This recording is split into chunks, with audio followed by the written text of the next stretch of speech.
ಇದು ಜನಸಾಮಾನ್ಯರಿಗೆ ಮಾತ್ರ ಅಲ್ಲ, ಪ್ರಭಾವಿಗಳು ಎಷ್ಟೋ ಜನ ಆದಾಯ ತೆರಿಗೆ ಕಳ್ಳಾಟ ಆಡಿರ್ತಿರಲ್ಲ, ಆ ಪ್ರಭಾವಿಗಳನ್ನು ಒಳಗೊಂಡಂತೆ. ಯಾಕೆ ನಿಮಗೊಂದು ರೂಲ್ಸು, ಜನಸಾಮಾನ್ಯರಿಗೊಂದು ರೂಲ್ಸಾ? ಎಲ್ಲರೂ ಕೂಡ ದೇಶಕ್ಕೆ ನಿಮ್ಮ ಕಾಂಟ್ರಿಬ್ಯೂಷನ್ ಇರಲೇಬೇಕು, ಹಾಗಾಗಿ ಆದಾಯ ತೆರಿಗೆ ಕಟ್ಟಿ ಅಂತ ಹೇಳ್ತಾ ಇರೋದು. ಕೃಷ್ಣ ಸರ್, ನೇರವಾಗಿ ಕೇಶವ್ ಸರ್ ಹತ್ರ ಹೋಗ್ಬಿಡ್ತೀನಿ. ಕೇಶವ್ ಸರ್, ಇದು ಅನಿವಾರ್ಯ ಅಂತ ಈಗ ಅನ್ಸುತ್ತೆ ನನಗೆ. ಈ ಬ್ಯಾಂಕಿಂಗ್ ವಹಿವಾಟಿಗೆ ಸಂಬಂಧಪಟ್ಟಂತೆ, ಈ ಹಣಕಾಸಿನ ವಹಿವಾಟಿಗೆ ಸಂಬಂಧಪಟ್ಟಂತೆ ಬಂದಿದೆಯಲ್ಲ ಚೇಂಜಸ್, ಇದೆಲ್ಲವೂ ಕೂಡ ಟ್ರಾನ್ಸ್ಪರೆನ್ಸಿ ಅಂತ. ಯಾರು ಕೂಡ ಕಳ್ಳಾಟ ಆಡಕ್ಕಾಗಲ್ಲ. ಪ್ರಧಾನಿ ನರೇಂದ್ರ ಮೋದಿ ಅವರು ಒಂದು ಮಾತು ಹೇಳಿದ್ರಲ್ಲ, ಬ್ಲಾಕ್ ಮನಿ ಆಚೆ ತರ್ತೀನಿ, ಆ ಹಗರಣವನ್ನ ಆಚೆ ತರ್ತೀನಿ ಅಂತ. ಮೋಸ್ಟ್ಲಿ ಅದಕ್ಕೆ ಸ್ವಲ್ಪ ಸಹಕಾರಿ ಆಗಬಹುದು ಅಂತ ಅನ್ಸುತ್ತಾ ಸರ್?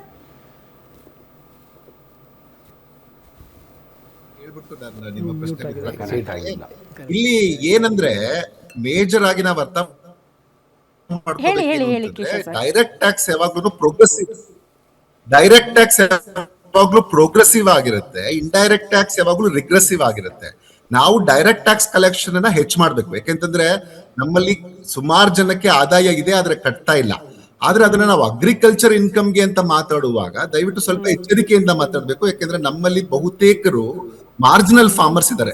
ಅಂದ್ರೆ ನಮ್ಮಲ್ಲಿ 64% ಜನರ ಹತ್ರ ಕೇವಲ 1 ಹೆಕ್ಟೇರ್ಗಿಂತ ಕಡಿಮೆ ಭೂ ಹಿಡುವಳಿ ಇದೆ. ಅಂದ್ರೆ ಅದನ್ನ ನೀವು ಆಕ್ಚುಯಲ್ ಟರ್ಮ್ಸ್ ಹೋದ್ರೆ 1 ಹೆಕ್ಟೇರು ಅಲ್ಲ, 1 ಎಕರೆಗಿಂತ ಕಡಿಮೆ ಇರುವಂತವ್ರ ಸಂಖ್ಯೆ 64% ಆಗುತ್ತೆ. ಸೊ ಇಂಥದಿರುವಾಗ ಯಾರು ನಿಜವಾಗ್ಲೂ ಶ್ರೀಮಂತರಿದ್ದಾರೆ, ಯಾರು ಅಥವಾ ರೈತರ ಹೆಸರಲ್ಲಿ ಟ್ಯಾಕ್ಸ್ ರಿಲ್ಯಾಕ್ಸೇಷನ್ ತಗೋತಾ ಇದ್ದಾರೆ, ಅಂತವರ ಮೇಲೆ ಸ್ಟ್ರಿಕ್ಟ್ ಹದ್ದಿನ ಕಣ್ಣಿಟ್ಟು ಅವ್ರ ಹತ್ರ ತೆರಿಗೆ ವಸೂಲಿ ಮಾಡುವಂಥದ್ದು ಸರಿ. ಹಾಗಂತ ಎಲ್ಲ ರೈತರು ಕಾರ್ ಇಟ್ಕೊಂಡಿದ್ದಾರೆ ಅನ್ನುವಂಥದ್ದು ಅಥವಾ 10ಕ್ಕೆ 5 ಜನ ಕಾರ್ ಇಟ್ಕೊಂಡಿದ್ದಾರೆ ಅಂತ ಹೇಳುವಂಥದ್ದು ಸರಿಯಲ್ಲ ಅನ್ನುವಂಥದ್ದು. ನಮ್ಮ ನ್ಯಾಷನಲ್ ಇನ್ಕಮ್ ಅಗ್ರಿಕಲ್ಚರ್ ಇಂದ ಕಾಂಟ್ರಿಬ್ಯೂಷನ್ ಬರ್ತಾ ಇರೋದು 16%. ಅದನ್ನು ಕೂಡ ದಯವಿಟ್ಟು ನೆನ್ಪಿಟ್ಕೋಬೇಕು. ಇದರಲ್ಲಿ ಆಗಿರುವಂತ ಒಂದು ಉತ್ತಮ ಏನ್ ನಮ್ಮಲ್ಲಿ ಇವತ್ತು ರಿಫಾರ್ಮ್ಸ್ ಅಲ್ಲಿ ಏನ್ ಮಾಡ್ತಾ ಇದ್ದಾರೆ, ಅದರಲ್ಲಿ ತುಂಬಾ ಮುಖ್ಯವಾದದ್ದು ಏನು ಅಂತಂದ್ರೆ, ನಾವೇನು UPI ಟ್ರಾನ್ಸಾಕ್ಷನ್ ಮಾಡ್ತೀವಿ ಅದರಲ್ಲಿ ನಮ್ಗೆ ಡಬಲ್ ಫ್ಯಾಕ್ಟರ್ ಅಥೆಂಟಿಕೇಶನ್ ಕೊಟ್ಟಿದ್ದಾರೆ, 2 ಫ್ಯಾಕ್ಟರ್ ಅಥೆಂಟಿಕೇಶನ್ ಕೊಟ್ಟಿದ್ದಾರೆ. ಒಂದು ಸಾಮಾನ್ಯವಾಗಿ ನಾವೇನಾಗ್ತಿತ್ತಂದ್ರೆ ಇಷ್ಟಿನ OTP ಬರ್ತಾ ಇತ್ತು, OTP ಅನ್ನ ಹಾಕ್ತಾ ಇದ್ವಿ. ಎಷ್ಟೋ ಸರಿ ಏನಾಗ್ತಾ ಇತ್ತು, ಇವರನ್ನ ಅನೇಕರು ಫ್ರಾಡ್ಸ್ಟರ್ಸ್ ಅಥವಾ ಯಾವುದೋ ಒಂದು ಲಿಂಕ್ ಮೇಲೆ ಒತ್ತಿ ಅಥವಾ ಯಾರೋ ಥ್ರೆಟನ್ ಮಾಡಿ ಇವರು ಅನೇಕ ಸರಿ ಅದನ್ನ ಒಂದು OTP ಬಂತು ಹಾಕ್ತಾನೆ ಇದ್ರು, ಅದ್ರ ದುಡ್ಡು ಬರ್ತಾ ಇತ್ತು. ಅಂದ್ರೆ ಇವಾಗ ಏನ್ ಮಾಡಿದ್ರೆ ಅಂತಂದ್ರೆ 2 ಸರಿ ಅದನ್ನ ಅಥೆಂಟಿಕೇಶನ್ ಮಾಡ್ಬೇಕು. ಒಂದು ನಮ್ಗೆ OTP ಬರುತ್ತೆ, ಇನ್ನೊಂದು ನಮ್ದು ಏನು ಇದಕ್ಕೆ ಲಿಂಕ್ ಆಗಿರುತ್ತೆ ಆಧಾರ್ ಎನೇಬಲ್ಡ್, ಅಂದ್ರೆ UPI ಪಿನ್ ಒಂದು, ಇನ್ನೊಂದು ಬಯೋಮೆಟ್ರಿಕ್ OTP ಎರಡೂ ಬರುತ್ತೆ. ಹಂಗಾಗಿ ಅಷ್ಟು ನಮ್ಗೆ 2 ಸರಿ ಬರೋಷ್ಟೊತ್ತಿಗೆ ಎಚ್ಚೆತ್ಕೋಬಹುದು ಅನ್ನುವಂಥದ್ದು. ಅಂದ್ರೆ ಇಟ್ ಟೇಕ್ಸ್ ಟೈಮ್, ನಿಮ್ಗೆ ಆ ಟೈಮ್ ತಗೊಳತ್ತೆ, ಆ ಟೈಮ್ ಒಳಗಡೆ ನಮ್ಗೆ ಎಚ್ಚರಿಕೆ ತಗೋಬಹುದು ಅನ್ನುವಂಥದ್ದನ್ನ ಮಾಡಿದ್ದಾರೆ ಅನ್ನುವಂಥದ್ದು. ಸೊ ಹಂಗಾಗಿ ಇದು ನಿಜವಾಗ್ಲೂ ತುಂಬಾ ಅನುಕೂಲ ಆಗುತ್ತೆ ಅಂತ ನನ್ಗೆ ಅನ್ಸುತ್ತೆ. ಮುಂದಿನ ದಿನಗಳಲ್ಲಿ ಬಹುತೇಕ ಇವಾಗ ನಮ್ಗೆ ತುಂಬಾ ಹೆಚ್ಚಿನ ಜನ ಈ ಫ್ರಾಡ್ಸ್ಟರ್ಸ್ಗೆ ಬಲಿಯಾಗ್ತಾ ಇದ್ದಾರೆ, ಯಾವ್ಯಾವ್ದೋ ಲಿಂಕ್ಗೆ ಒತ್ತಿ ಅಥವಾ ಅವ್ರಿಗೆ OTP ಕೊಡುವಂಥದ್ದು. ಈಗ ಅದು 2 ಸರಿ ಆದಾಗ ಒಂದಷ್ಟು ಎಚ್ಚರಿಕೆಯನ್ನ ತಗೊಳ್ತಾರೆ ಅನ್ನುವಂಥದ್ದು. ಈವನ್ ಅದರಲ್ಲಿ ಈಗಾಗಲೇ ಒಂದು ಡ್ರಾಫ್ಟ್ ಪೇಪರ್ ಕೂಡ ರಿಲೀಸ್ ಆಗಿದೆ. ಅದರ ಪ್ರಕಾರ 1 ಗಂಟೆ ಸಮಯ ಇರಬೇಕು ಒಂದು ಟ್ರಾನ್ಸಾಕ್ಷನ್. ಅದು ಏನಾದ್ರು ಅವರು OTP 10,000 ಮೇಲೆ ಮಾಡಿದ್ರೆ ಕೂಡ 1 ಗಂಟೆ ಬ್ಯಾಂಕ್ ಹತ್ರ ಹಣ ಇರ್ಲಿ, ಅನಂತರ ಅದು ವಾಪಸ್ ಹೋಗ್ಲಿ, ಅವ್ರ ಹತ್ರ ಯಾರಿಗೆ ಅವ್ರು ಕೊಟ್ಟಿದಾರೋ ಅವ್ರಿಗೆ ಹೋಗ್ಲಿ ಅನ್ನುವಂಥದ್ದನ್ನು ಮಾಡ್ತಿದ್ದಾರೆ.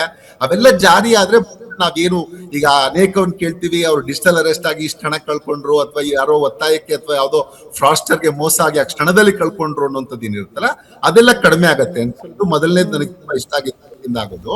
ಎರಡನೇದೇನು ಅಂತಂದ್ರೆ, ನಾನು ಅವಾಗ ಹೇಳ್ದಂಗೆ ಆನ್ಲೈನ್ ಗೇಮಿಂಗ್ ವಿಚಾರಕ್ಕೆ ಬಂದಾಗ ಅನೇಕ ಆನ್ಲೈನ್ ಗೇಮ್ಗಳು ಏನು ಈಗ ದುಡ್ಡನ್ನ ಸಂಗ್ರಹಿಸ್ತಾ ಇತ್ತು. ಅನೇಕ ರಿಯಲ್ ಮನಿ ಗೇಮಿಂಗ್ ಸೆಗ್ಮೆಂಟ್ ಏನಿತ್ತಲ್ಲ, ಈ Dream 11, ಪೋಕರ್ ಬಾಜಿ, ವಿನ್ಸೋ, ಮೊಬೈಲ್ ಪ್ರೀಮಿಯರ್ ಲೀಗ್, ಈ ತರ ಎಲ್ಲ ಮಾಡಿ ಜನ ಸಾಕಷ್ಟು ದುಡ್ಡುಗಳನ್ನ ಕಳ್ಕೊಳ್ತಾ ಇದ್ರು. ಇವುಗಳ ಕಡೆಗೆ ಒಂದು ಹತೋಟಿಯನ್ನ ತಂದಿದ್ದಾರೆ. ಇವತ್ತಿಂದ ಅದು ಜಾರಿಗೊಳ್ಳುತ್ತೆ. ಯಾಕಂದ್ರೆ ಭಾರತದ ಬಹುತೇಕ 28% ಅಷ್ಟು ವೇಗವಾಗಿ ಬೆಳೀತಾ ಇದೆ. ಇದು 20ರಿಂದ 23 ನೋಡಿದ್ರೆ ನೀವು ಆನ್ಲೈನ್ ಗೇಮ್ ಆಡೋ ಸಂಖ್ಯೆ ಜಾಸ್ತಿನೇ ಆಗ್ತಾ ಇದೆ. 59 ಕೋಟಿ ಜನ ಭಾರತೀಯರು ಆನ್ಲೈನ್ ಗೇಮಿಂಗ್ ಅನ್ನ ಆಡ್ತಾ ಇದ್ದಾರೆ. ಸೊ ಹಂಗಾಗಿ ಅದನ್ನ ಒಂದು ನಿಯಂತ್ರಿಸಲಿಕ್ಕೆ ನಾವು ಆನ್ಲೈನ್ ಗೇಮಿಂಗ್ ಅಥಾರಿಟಿ ಆಫ್ ಇಂಡಿಯಾನ ಜಾರಿಗೆ ತಂದು ಇವತ್ತಿಂದ ಪ್ರತಿಯೊಂದು ಕಂಪ್ಲೇಂಟ್ಸ್ ಅದಕ್ಕೆ ಯಾವ ತರ ಕಂಪ್ಲೈನ್ಸ್ ಇರಬೇಕು ಅವರು ಅನ್ನೋಂಥದ್ದನ್ನ ಇವತ್ತಿಂದ ಸ್ಪಷ್ಟವಾಗಿ ಜಾರಿಗೊಳಿಸಿದ್ದಾರೆ.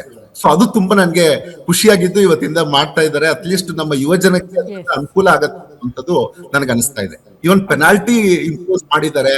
ಒಂದ್ ವೇಳೆ ಅದನ್ನ ರೂಲ್ಸ್ ಪ್ರಕಾರ ಮಾಡ್ಲಿಲ್ಲ ಅಂತಂದ್ರೆ ಅವಾಗ ಅವ್ರಿಗೆ ಪೆನಾಲ್ಟಿ ಕೂಡ ಇಂಟ್ರೊಡ್ಯೂಸ್ ಮಾಡಿದ್ದಾರೆ. 90 ದಿನ ಕಂಪ್ಲೇಂಟ್ ಒಳಗಡೆ ಇದನ್ನ ಸಾಲ್ವ್ ಮಾಡುವಂತದ್ದು, ಈ ತರದೆಲ್ಲ ಒಂದು ಕ್ರಮಗಳನ್ನ ಕೈಗೊಂಡಿದ್ದಾರೆ.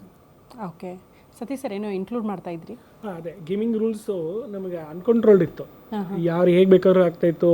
ಜನ ಕೆಲಸ ಇಲ್ಲದೆ ಬರೀ ಗೇಮ್ಸ್ ಅಲ್ಲೇ ಮುಳುಗ್ತಾ ಇದ್ದಿದ್ದರಿಂದ ಗೇಮಿಂಗ್ ಇಂಡಸ್ಟ್ರಿಯಲ್ಲಿ ಸಾಕಷ್ಟು ರೆವೆನ್ಯೂ ಇದೆ ಗೌರ್ಮೆಂಟಿಗೆ, ಬಟ್ ಅದನ್ನ ಕಂಟ್ರೋಲಿಂಗ್ ಮೆಕ್ಯಾನಿಸಮ್ ಇರಲಿಲ್ಲ. ಸೊ ಹಾಗಾಗಿ ಇವತ್ತಿಂದ ತರ್ತಾ ಇರೋದ್ರಿಂದ ಅದೊಂದು ವೆರಿ ಗುಡ್ ಮೂವ್ ಅಂತ ಹೇಳ್ಬೋದು. ಬಟ್ ಈ ಹಿಂದೆನೂ ಇತ್ತಲ್ವ ಸರ್ ಅದನ್ನ ಕಂಟ್ರೋಲ್ ಮಾಡುವಂಥ ಒಂದಷ್ಟು ನಿಯಮಗಳು, ಬಟ್ ಆದರೂ ಬೇಕಾಬಿಟ್ಟಿಯಾಗಿ ಅದನ್ನೆಲ್ಲ ಗಾಳಿಗೆ ತೂರಿ ಏನೇನೋ ಕೋರ್ಟ್ ಮೆಟ್ಲು ಹತ್ತಿ ಮತ್ತೆ ಪರ್ಮಿಷನ್ ತಂದ್ರು, ಮತ್ತೆ ಅದು ಅನ್ಅಫಿಷಿಯಲ್ ಆಗಿ ನಡೀತಾ ಇತ್ತು ಅಂತ. ಅಗೇನ್ ಯಾರ್ದದು ಓನರ್ಸು ಅಂತ ಬಂದಾಗ ನಮ್ಮ ಪ್ರಭಾವಿಗಳೇ, ದೊಡ್ಡ ದೊಡ್ಡ ಮಿನಿಸ್ಟರ್ ಒಂದು ಆಡ್ ಮಾಡ್ಬಿಡ್ತೀನಿ, ಒಂದೇ ಒಂದು ಆಡ್ ಮಾಡ್ಬಿಡ್ತೀನಿ. ಅದು promotion and regulation of online gaming ಅಂದ್ರೆ ಪ್ರಮೋಟು ಮಾಡ್ತೀವಿ ಹಾಗೇನೆ ರೆಗ್ಯುಲೇಟ್ ಮಾಡ್ತೀವಿ ಅನ್ನುವಂಥದ್ದು.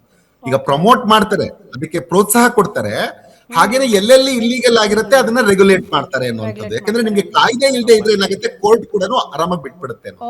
ಓಕೆ ಓಕೆ ಈ ಆನ್ಲೈನ್ ಗೇಮಿಂದಾಗಿ ಇತ್ತೀಚಿನ ಯುವಕರು ಯುವ ಪ್ರತಿಭೆಗಳು ತುಂಬ ಇದರಿಂದ ಮೋಸ ಹೋಗ್ತಾ ಇದ್ದಾರೆ. ಕೆಲವರೆಲ್ಲ ತುಂಬ ಹಣವನ್ನು ಕಳ್ಕೊಳ್ತಾ ಇದ್ದಾರೆ.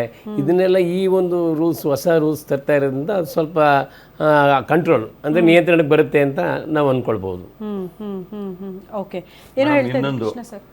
ಫಸ್ಟ್ ಗ್ಯಾಸಿನ ಬಗ್ಗೆ ನಾನು ಹೇಳ್ತಾ ಇದ್ದೀನಿ. ಹೌದು, ಮುಂಚೆ ಏನು ಗ್ಯಾಸು ಇನ್ನೂ ಒಂದು ಸಿಲಿಂಡರ್ ತಗೊಳ್ಳಿ ಅಂತ ಅವರೇ ಮಾರ್ಕೆಟಿಂಗ್ ಮಾಡಿ ಇಂಡಿಯನ್ ಆಗಲಿ ಅವರು ಇವರು ದಬ್ತಾ ಇದ್ರು. ಹೌದು, ಅದು ಬರ್ತಾ ಬರ್ತಾ ಏನಂದರೆ greed is more than the need ಅಂತ ಒಂದು ಬಂದು 2, 3 ಎಲ್ಲ ಹೋರ್ಡಿಂಗ್ ಮಾಡ್ಕೊಳಕ್ಕೆ ಶುರು ಆಯಿತು.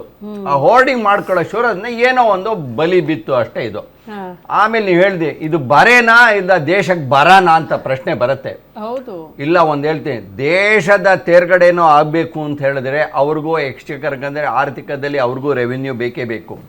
ಇವಾಗ ಸಾಕಷ್ಟು ಸ್ಮಾರ್ಟ್ ಸಿಟೀಸ್ ಅಂತ ಮಾಡ್ತಾ ಇದ್ದಾರೆ, ಡೆವಲಪ್ಮೆಂಟ್ ಮಾಡ್ತಾ ಇದ್ದಾರೆ, ಹೈವೇಸ್ ಮಾಡ್ತಾ ಇದ್ದಾರೆ, ಟ್ರಾನ್ಸ್ಪೋರ್ಟೇಷನ್ನು ರೈಲ್ವೇಸ್ ಎಲ್ಲ ಮಾಡ್ತಾ ಇದ್ದಾರೆ. ಅವ್ರಿಗೂ ಎಲ್ರಿ ದುಡ್ಡು ಬರುತ್ತೆ. ಇಂಥದ್ರಲ್ಲಿ ಯಾವುದಾದ್ರೂ ರೆವಿನ್ಯೂ ಇನ್ಕ್ರೀಸ್ ಮಾಡ್ಕೊಳ್ಳಿಲ್ಲ ಅಂದರೆ ಅವ್ರಿಗೂ ಸಾಧ್ಯತೆ ಇಲ್ಲ. ನಮ್ಮ ಇವರು ಸತೀಶ್ ಹೇಳ್ತಾ ಇದ್ದಂಗೆ ಇನ್ನೂ ಜಾಸ್ತಿ 5 ಕೋಟಿಯಿಂದ ಕೇವಲ 1 ಡಬಲ್ ಆಗಲಿ, 5 ಕೋಟಿಗೆ ಬದಲು 10 ಕೋಟಿ ಜನ ಟ್ಯಾಕ್ಸ್ ಪೇ ಮಾಡೋದಾಗಲಿ ನಮ್ಮ ದೇಶದಲ್ಲಿ ಸಾಕಷ್ಟು ಸುಧಾರಣೆ ಆಗುತ್ತೆ. ಓಕೆ, ಸಾಕಷ್ಟು ಜನ ಇದರಲ್ಲಿ ಎಸ್ಕೇಪ್ ಮಾಡಿಕೊಂಡು ಶಾರ್ಟ್ ಕಟ್ ರೂಟನ್ನು ನೋಡ್ತಾ ಇದ್ದಾರೆ ಹೊರತು. ಇವಾಗ ನಾನು ಒಬ್ಬ ಸ್ಟೇಟ್ ಬ್ಯಾಂಕಲ್ಲಿ 38 ವರ್ಷ ಸರ್ವಿಸ್ ಮಾಡಿದ್ದೀನಿ. ಇವತ್ತು ನಾನು ಒಬ್ಬ ಪೆನ್ಷನಿದಾರ. ಆ ಪೆನ್ಷನ್ ಬಂದರೂ ನಾನು ಇವಾಗ ಟ್ಯಾಕ್ಸ್ ಕಟ್ಟಬೇಕು. ಕೆಲವರು ಇವಾಗ ಲಾರಿ ಗಟ್ಟಲೆಯಲ್ಲಿ ಏನೋ ಒಂದು ಯಾವುದೋ ಒಂದು ರಾ ಮೆಟೀರಿಯಲ್ ಅಲ್ಲ ಯಾವುದೋ ಒಂದು ಸ್ಕ್ರ್ಯಾಪನ್ನು ಮಾರ್ತಾನೆ, ಅವನು ಕೋಟ್ಯಾಂತರ ರೂಪಾಯಿ ವ್ಯವಹಾರ ಮಾಡ್ತಾ ಇರ್ತಾನೆ, ಅವನು 1 ಪೈಸೆನೂ ಟ್ಯಾಕ್ಸ್ ಕಟ್ಟಲ್ಲ. ಬಟ್ ನಾ ಏನೋ ಒಂದಷ್ಟು ಸಾವಿರಾರು ರೂಪಾಯಿ ಪೆನ್ಷನ್ ತಗೊಳ್ತೀನಿ, ನಾನು ಟ್ಯಾಕ್ಸ್ ಅದು ಏನು TDS ಅದನ್ನು ಮುರಿದ್ಬಿಟ್ಟೆ ನಮಗೆ ವಾಪಸ್ ಕೊಡೋದು. So try to bring in more and more people. ಇವಾಗ ಬರ್ತಾ ಬರ್ತಾ ಆಧಾರು, ಪ್ಯಾನು, ಬ್ಯಾಂಕ್ ಅಕೌಂಟು ಎಲ್ಲ ಲಿಂಕ್ ಮಾಡ್ತಾ ಇರೋದು ಒಳ್ಳೆ ಕೆಲಸ ಇದು. ಯಾಕೆಂದರೆ ಯಾವ ದೇಶದಲ್ಲೂ ಇಲ್ಲ ಪ್ರಪಂಚದಲ್ಲಿ 250 ದೇಶದ ಈ 2016 ಹೇಗೆ ಒಂದು ಡಿಜಿಟೈಸೇಷನ್ ಆಗಿದೆ ನಮ್ಮ ದೇಶದಲ್ಲಿ ಆದಷ್ಟು ಬೇರೆ ಎಲ್ಲೂ ಆಗಿಲ್ಲ. ಕರೆಕ್ಟ್. ಆಮೇಲೆ ನೋಡಿ ಇವಾಗೆಲ್ಲ ಮಾತಾಡ್ತಿದ್ದಾರೆ 10 ರೂಪಾಯಿ ಕೊತ್ತಂಬರಿನೇ ಇರಲಿ ಅಥವಾ 10 ರೂಪಾಯಿ ಮೆಣಸಿನ್ಕಾಯಿ ಇರಲಿ, ನೀವು ಕ್ಯಾಶ್ ತಗೊಳ್ದೆ ನೀವು ಮೊಬೈಲ್ ಪರ್ಚೇಸ್ ಮಾಡ್ಬೋದು. ಈ ಬೆಳವಣಿಗೆ ಆಗಿರೋದು ಭಾರತ ಒಂದರಲ್ಲೇ. ಅಂದರೆ ನಮ್ಮಲ್ಲಿ ಏನಾಗ್ಬಿಟ್ಟಿದೆ ಅಂದರೆ ಇವಾಗ 45 ರೂಪಾಯಿ ಬ್ಯಾಂಕಲ್ಲೇ ಹೋಗ್ಬಿಟ್ಟು ಕ್ಯಾಶ್ ಡ್ರಾ ಮಾಡಬೇಕು ಅಂದರೆ ಕಾಸ್ಟ್ ಬೀಳುತ್ತೆ. ಅದನ್ನು ಥ್ರೂ ATM ಅಂದರೆ ಇಷ್ಟು ಚಾರ್ಜಸ್ ಅಂತ ಇವರೇನು ಮಾಡಿದ್ರು, ಸಿಕ್ಕಾಪಟ್ಟೆ ಟ್ರಾನ್ಸಾಕ್ಷನ್ ಶುರು ಮಾಡೋದು. ಇಂಡೈರೆಕ್ಟಾಗಿ ಅದ್ರ ಮೇಲೂ ಟ್ರಾನ್ಸಾಕ್ಷನ್ ಕಾಸ್ಟ್ ಅಂತ ಹಾಕ್ತಾ ಇದೆ. ನನ್ನನ್ನು ಕೇಳಿದ್ರೆ ನಮ್ಮ ನಿರ್ಮಲಾ ಸೀತಾರಾಮನ್ ಅವರು ಬೆಂಗಳೂರಿಂದ ನೇಮಕ ಆದವರೇ. ಇಂಡೈರೆಕ್ಟಾಗಿ ಇದು ಒಂದು ಆರ್ಥಿಕ ಇದರಲ್ಲಿ ಫಿನಾನ್ಷಿಯಲಲ್ಲಿ ಡಿಸಿಪ್ಲಿನ್ ತರ್ತಾ ಇರೋದು ಸಾರ್ವಜನಿಕರಿಗೆ ಇದು ಒಂದು ಎಜುಕೇಷನ್ ಅಂತಾನೋ ನನ್ನ ಅನಿಸಿಕೆ ಅನ್ಸುತ್ತೆ ಇದು. ಓಕೆ, ಇದ್ರ ಬಗ್ಗೆ ಚರ್ಚೆ ಮುಂದುವರ್ಸೋಣ. ಮೋಸ್ಟ್ಲಿ ಎಷ್ಟು ಮಾತಾಡಿದ್ರು ಕೂಡ ಕಡಿಮೆ ಅನ್ಸುತ್ತೆ. ಬಟ್ ಸರ್ ಹೇಳ್ತಾ ಇರೋದ್ರಲ್ಲಿ ಒಂದು ಕ್ಲಾರಿಟಿ ಇದೆ. ದೇಶಕ್ಕೆ ಬರ ಅಲ್ಲ, ದೇಶದ ಆರ್ಥಿಕ ವ್ಯವಸ್ಥೆಗೆ ಸ್ವಲ್ಪ ಮಟ್ಟಿಗೆ ಸಮಸ್ಯೆಗಳಾದಾಗ ಅದ್ರ ಜೊತೆಗೆ ನಿಲ್ಲೋದು ಕೂಡ ಪ್ರತಿಯೊಬ್ಬ ನಾಗರಿಕನ ಜವಾಬ್ದಾರಿ, ಈ ದೇಶವಾಸಿಗಳ ಜವಾಬ್ದಾರಿ. ಅದನ್ನ ಅನುಸರಿಸಲೇಬೇಕು.